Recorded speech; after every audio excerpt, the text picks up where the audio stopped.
So hello, what's up mga ka-idol. Ayan, papasyal nga namin yung binabad daming kuribot-bot. Ayan, para pang decorate namin sa bahay. Yun.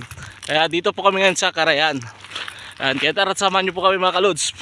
So, mga kalods, dito na nga po kami. Malapit na kami dito sa ilog. Ayan. Ayan, kasama ko.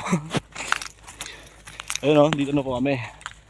Yun, ilog na po yan mga kalods. Ayan, daming hirap ng daanan dito.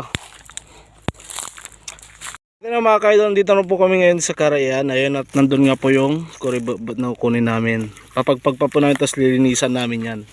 Yan, buo ba namin mga kasama ko.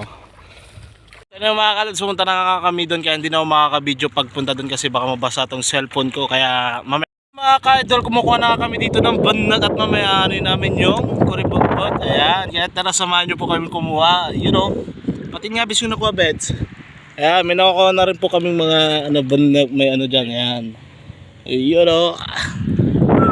So yun na mga kalos, natapos na nga po kami kumuha ng bandang at ng kuribot at may nakuha nga po kaming isang tilapia. Yun, ang sarap.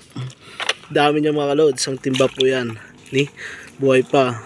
Ano po yung kuribot mga ka-idol yan? Medyo konti pa lang nagawa kasi marami pa doon nakababat kasi anong oras na kasi natapos kumuha ng bandang kaya ay lang muna, yun.